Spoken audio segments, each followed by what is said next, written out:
Hello everyone, greetings from the 7th of Nero, AJ here, with a take on probably one of the most unknowable characters in the setting. Unlike most others, because of contrivances developed as a means to present lore in the No Quarter magazine, the framing for this character has been somewhat retconned, more so than any other since his introduction in supplemental material for IKRPG during the days before War Machine and Hordes. Conveniently, this has been handwaved to bring a further air of mystery to him and his identity. Those who have read a fair proportion of No Quarter will easily realise who I'm referring to, and for the rest, it is none other than Gavyn Kyle, considered the best human covert operative in the setting bar none.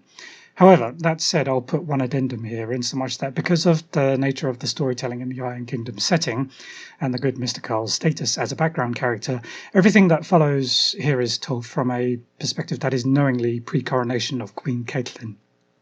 What can be said about a man who has rubbed shoulders with, or can provide an in-depth biography on almost everyone of note in Immoren, whether it be Blacklad, Scorn, Ogren, Rulik, Pharaoh, Gator, Troll, or, shockingly, human? Gavyn Kyle is many things, but easy to understand is not one of them. In a career that has spanned what is believed to be more or less 30 years, and counting, this sometimes spy, diplomat and assassin has, over the course of spying on or investigating many leading figures of virtually every power in the Iron Kingdoms, both major and minor, shown an aptitude for disguise, subterfuge, and as a polyglot beyond what one would normally consider imaginable. From infiltrating the exemplars and perusing letters from the Protectorate's highest echelons, stealing correspondence between some of Cygnar's most senior military commanders, and acquiring the ear of Khador's most powerful nobles, to tracking down Thagrosh not long after his ascension as Everblight's prophet, getting an eye on the Supreme Archdominor's court, and effortlessly acquiring the journals of chiefs and druids of the Circle Orboros, Gavyn Kyle cuts an intriguing figure indeed, and to detail their exploits and the reach of their influence here would be an exercise in incredulity given its sheer breadth and audacity. Perhaps the most reliable information, reliable being an operative word in this instance, as even this source cannot vouch for its accuracy. Perhaps the most reliable information we have concerning Gavyn Kyle comes from Anastasia di Bray, who was, in 608 AR, contracted by parties suspected to be linked to the Llaelese Resistance Council to investigate the identity, background, resources, and motivations of the individual in question. Regrettably, from her report, we can surmise only 3 actual facts. 1. The person or persons comprising the entity that adopts the identity of Gavyn Kyle, which will henceforth be abbreviated to merely Gavyn Kyle, for the sake of brevity, for herein is one of the many mysteries that contributes to our lack of knowledge concerning this individual or individuals, hence the use of the words they and their in reference to Kyle. I digress. 3 facts. 1. That Gavyn Kyle is Llaelese, specifically Rhyn, if reports of a chance meeting with an individual going by this name are anything to go by. 2. That their loyalties and long-term goals broadly align with those of the Llaelese Resistance. And 3. That their abilities and resources are extensive to such a degree that Gavyn Kyle legitimately scares di Bray witless. Let us be clear, di Bray is famous and infamous, depending on who one asks, for being the most effective covert operative on the Llaelese Resistance Council's payroll, among the best in the Iron Kingdoms, and perhaps the biggest pain in the Khadoran regular military's collective backside. And because it is her business, she knows how to design an impenetrable security system. And yet, with almost contemptuous nonchalance, Gavyn Kyle bypassed same said security system that di Bray had put in place around her quarters in Duke Delride's estate, already one of the most well-guarded locations in Western Immoren, under the noses of hundreds of sentries and no few of di Bray's colleagues and subordinates, who are no amateur spies and assassins themselves. These facts, perhaps the third one notwithstanding, come from collated documents that track the deliberately uninteresting career in the Llaelese civil service of an individual going by the name of Gavyn Kyle. All that follows concerning them are reasoned deductions from di Bray's dossier. The main theory is that the name Gavyn Kyle is one adopted by the mercenary group called the Unseen Hand as a whole, or by a group within it, most likely its leadership or senior-most operatives. Should this be the case, it is possibly a procedure by design due to the age of the organisation, estimated to have been formed in 580 AR or so, and the timing of appearances of the name Gavyn Kyle in Llaelese civil service documentation, occurring between 587 and 598 AR. Whether the man who worked initially as a low-level agent for the Ministry of Defence of the realm, who was at times directly answerable to the minister, possessed this name in a legal sense is unknown, as are most other things that we suppose here. That the correspondence listing the minister's name raises more questions than it answers in relation to the use of said minister's name, itself possibly a code, really doesn't help. Therefore, it is impossible to say whether or not the name was a legal fiction designed by the unseen hand as a means to infiltrate the official Llaelese intelligence service and establish a means to secure a reliable and accurate source of information. However, this being said, there is some credence that must be assigned to this theory, thanks to myriad coincidences, not least of which is multiple pieces of correspondence signed in the name of Kyle, originating from locations separated by hundreds of miles and not much time. More pertinently, mentions of the name only appear in official documentation over this 11-year period of service and literally nowhere else. Further, during the turmoil surrounding the aftermath of King Rhywyn's death, Archduke Llaelbryn's ascent to power, and his consolidation of the same by instigating purges and proscriptions of the allegedly disloyal government departments and the intelligence community, this Gavyn Kyle survived the period entirely without comment, while a substantial proportion of his colleagues and superiors were not so fortunate.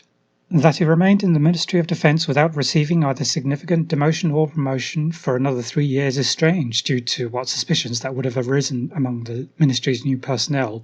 And yet, after his departure, incidents relating to attempts on his life were recorded by the ministry, and with high-level security clearance at that, perhaps because these attempts were undertaken by the ministry's own agents. Therefore, we can only assume that the ministry did not have the faintest idea who Gavyn Kyle truly was until after service was terminated, due to a complete lack of any lingering suspicion concerning the civil servant using this name prior to his leaving government employment. This summarises what may be posited about Gavyn Kyle from official records. A great deal more can be supposed about Messrs. GK from unofficial records. The reliability is obviously in question, and the accuracy even more so, given that they are intercepted documentation and correspondence sent to and or from unseen hand operatives. One must be skilled, fortunate, or both to acquire such papers, and it is not out of the realm of possibility that the unseen hand fabricates some for external viewing. Before proceeding, however, the name of Armand Rhywyn must be addressed. Like Gavyn Kyle, all we know about Armand Rhywyn is that the expression, all we know about Armand Rhywyn, is more or less an oxymoron. As far as de Bray is concerned, Armand Rhywyn does not exist, or rather never existed, except as a name on paper.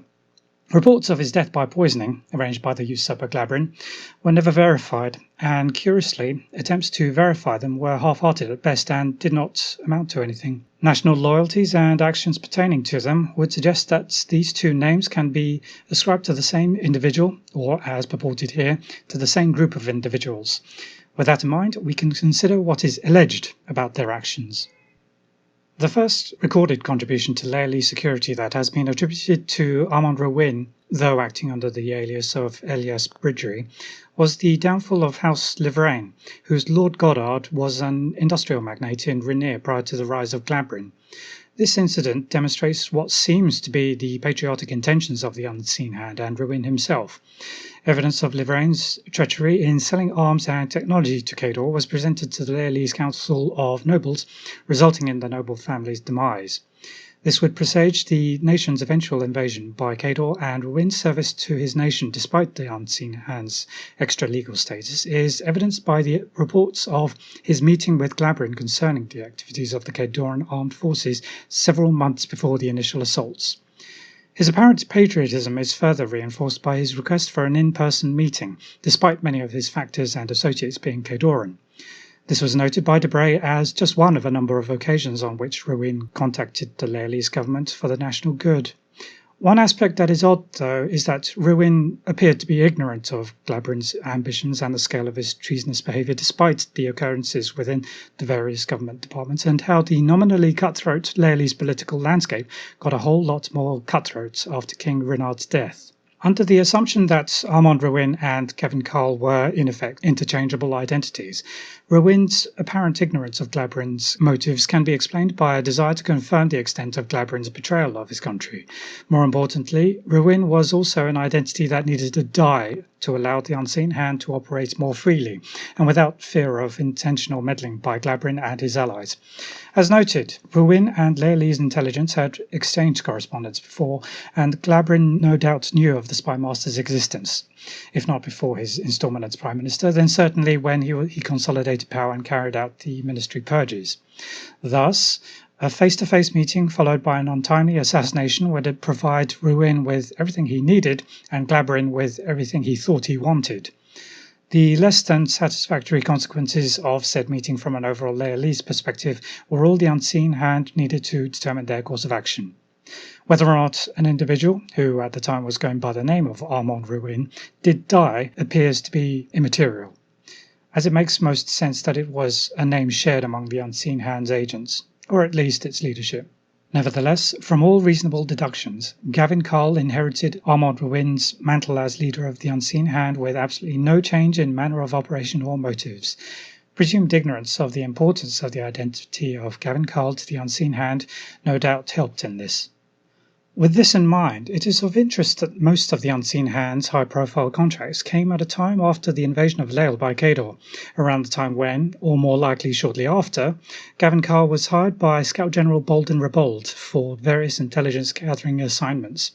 This is a very curious point of contact between the Llaelese spy chief and the spy master of Cygnar, who must have had an extensive network of informants of his own to rely upon. One would think that Rebald sought out Kyle's aid to either account for something he lacked, or as a disposable resource with plausible deniability, since neither Kyle nor the unseen hand were, or are, affiliated to any government, despite broadly positive relations with the then Llaelese Resistance Council. Irrespective of any reasoning by either party, though, it appears as though the relationship between the agencies, Llaelese mercenary and Cygnaran government, was thoroughly beneficial to the unseen hand. This is made obvious by the fact that most of the dossiers we are aware of contain reports and correspondence from Cygnaran reconnaissance service personnel, almost irrespective of the subject. This is especially relevant to Gavyn Kyle's marks, who are not human, for whom there is increased difficulty in acquiring information from more primary sources. There is no doubt that should Gavyn Kyle be in reality a group of agents spread out among the Iron Kingdoms, a small majority of them are based in or have easy access to sources and informants in Cygnar, for a great deal of information pertaining to a significant majority of their contracted targets come from various centres in Cygnar, whether it is civil, arcane or military intelligence. One could even go so far as to posit that the CRS has been fully infiltrated by the unseen hand, though not, importantly, compromised. That noted, a great deal of profit has also been gained from an information-gathering network in Khador, presumably established pre-invasion and expanded over the years, that provides the unseen hand access to both High Command and the Brigades Chancellery. But, as with their Cygnaran counterparts, whether this is in ignorance or not is another matter entirely. That this information network is so diverse speaks also of the unseen hand's clients, as contracts have been noted to cover every power of significance, with assignments carried out against both sides in several ongoing conflicts. Thus, the allegation that the unseen hand is more mercenary than patriotic does seem to have some weight. But as with all things, careful choice of language and selective omission of details in documentation conceal political and diplomatic biases, such that they can only be partially passed at best. There is plenty of reason to believe that contracts were taken from Llael's enemies to see what they were up to, and indeed, in many cases, the intelligence forwarded as part of the dossier could be considered to be of little use to the client in question, or not worth the cost of the fee. In so saying, Kyle's clients are, without exception, wealthy figures with a great deal of ambition, paranoia, or both, given the frequency with which contracts are undertaken that do not truly conform to a spy's preferred skill set. Despite all this, though, it is clear that Gavyn Kyle is aware of their shortcomings and gaps in their knowledge and contacts, especially with respect to those races that humans share Western Immoren with. Reliance on other humans who better know the locale or race in question serve as priceless supplements to more conventional sources of intelligence, such as Victor Pendrake and his colleagues at the Corvus University Department of Zoology, all of whom appear to be quite cordial in their exchanges with Kyle. Exceptions to this are the Trollbloods, and to a lesser extent the Rulik, due to their comparatively close societal proximity to Cygnar and humans in general, while in the latter case, the Glomring and Clan Jord can serve as useful intermediaries if their cooperation can be suitably wrung out. As to the remainder, though, whether it be Nis, Iosen, Ogren, Scorn, Gaterman, or Pharaoh, very little direct contact is made with the race in question, more often than not relying on go-betweens, generally of human origin.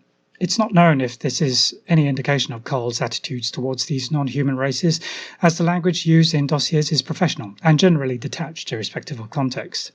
Should they be trusted, recorded conversations with a man going by the name of Gavyn Kyle imply broad respect and wariness, but above all, measured understanding for every race in Immoren, with deliberate efforts taken to know the basics of all of those races' history, religion, and lore at the very least, while realizing what knowledge is missing and why. Even so, it is clear that Carl's priorities lay with the affairs of mankind, given the occasional dismissiveness of some contracts, and aforementioned preference for second-hand documentary sources in others, with all such cases being in relation to non-humans. Further, it is worth noting that Gavyn Kyle, whether as an individual or as a collective, does not speak or read any of these races' native languages with fluency, if at all, though quite why anyone would want to be able to speak Grun is a matter for one's favoured gods. That said, Carl's fluency is aptly demonstrated for every language commonly spoken by humans, including the Grixians and some of the less well-represented ethnic groups. Nevertheless, Gavyn Kyle is most self-aware, for there are some contracts that even this most esteemed of operatives consider beyond their skill, and it appears that Everblight, Wormwood, the Tree of Fate, and Zavana Aga, the Old Witch, are to Kyle what Kyle is to de Bray, if perhaps for vastly different reasons. Regrettably, though, for all this supposition and attempt at assessment, the key question remains unanswered and unanswerable.